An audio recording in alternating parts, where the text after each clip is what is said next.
Hello বন্ধুরা, মেয়ের জন্মদিনে কি রান্না করেছিলাম চলো তোমাদের দেখাই। সকালে উঠে আগেই পায়েসটা করেছিলাম, কেন পায়েস করার সময় তো অন্য রান্না করা যাবে না, ছিটে গেলে যদি পায়েসটা আবার নষ্ট হয়ে যায়, তো কেশর পায়েস করেছিলাম। এদিকে পেঁয়াজ, টমেটো, পোস্ত, কাঁচা লঙ্কা বেটে নেব। এই দেখো 5 রকম ভাজা ভেজে নিয়েছি। পোস্ত বাটাটা দিয়ে করব পোস্ত রুই, ওটা মেয়ে খেতে খুব ভালোবাসে। এই যে রুই মাছ ভেজে নেব হালকা করে ভেজে নিয়েছি। এদিকে কালো জিরে, শুকনো লঙ্কা ফোড়ন দিয়ে পোস্ত, টমেটো আর কাঁচা লঙ্কা বাটাটা যেটা, ওটা দিয়ে কষিয়ে নেব ভালো করে। নুন, চিনি, সামান্য 1 ছিটা হলুদ না দিলেও চলে। কাঁচা লঙ্কার টেস্টটাই ভালো লাগে, এমনিই কালার চলে আসে। তো এই দেখো কিছুই কিন্তু মশলা দিইনি। এই দেখো এবার নুন মিষ্টি দিয়ে পরিমাণ মতো জল দিয়ে ফুটে উঠলে আর গোটা কাঁচা লঙ্কা দিয়ে মাছটা দিয়ে ভালো করে ফুটিয়ে নিলেই রুই পোস্ত রেডি। এটা খেতে খুব ভালো লাগে পোস্ত আর টমেটো কাঁচা লঙ্কা দিয়ে। আর এই যে চিংড়ি মাছ করব সর্ষে বাটা দিয়ে, কালো জিরে দিয়ে ফোড়ন দিয়ে দিয়েছি।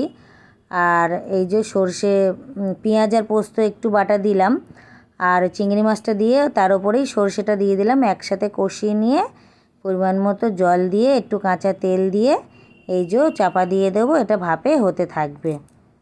এই দেখো হয়ে গেছে। এবার চিকেন করব। চিকেন করার জন্য গোটা গরম মশলা, তেজপাতা, শুকনো লঙ্কা দিয়ে পেঁয়াজটা ভালো করে ফোড়ন দিয়ে আদা রসুন বাটা দিয়ে দেবো। পেঁয়াজটা লাল লাল করে ভাজা হয়ে গেলে এই দেখো আদা রসুন দিয়ে এবার ভালো করে কষিয়ে নেব। কষিয়ে দিয়ে নেওয়ার পর একটু ধনে গুঁড়ো, লঙ্কার গুঁড়ো, হলুদ গুঁড়ো দিয়ে মাংসটা দিয়ে ভালো করে কষিয়ে নেব।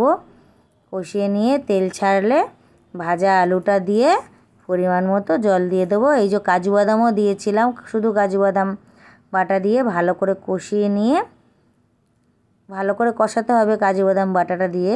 এই দেখো তেল ছাড়ছে আস্তে আস্তে, কমিয়ে দিয়ে কষাতে হবে।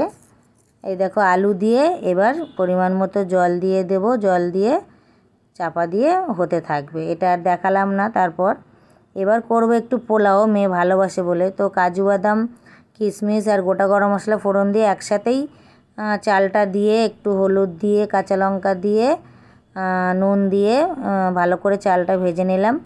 আর যত গ্লাস চাল নিয়েছি তার ডবল জল নেব। যেহেতু অল্প করে করছি বলে তাই একসাথেই সব করলাম, না হলে বেশি করে করলে আগে কাজু বাদাম ভেজে তুলে রাখতে হবে। এই দেখো এটা ঝরঝরে হয়ে যাবে পরে। তো এই দেখো সাজিয়ে দিলাম ভালো করে সব রকম মেয়েকে, 5 রকম মিষ্টি, চকলেট, চিপস দিয়ে রান্না যেগুলো করেছিলাম সেগুলো দিয়ে ভালো করে সাজিয়ে দিয়েছিলাম। তো এই দেখো মেয়ে এবার খেতে বসবে। একসাথে খেতে দিয়েছি মেয়েকে, আর আমার দিদির ছেলে পাশেই থাকে, দুজনকে একসাথে সাজিয়ে খেতে দিয়েছি। কেমন লাগলো বলবে।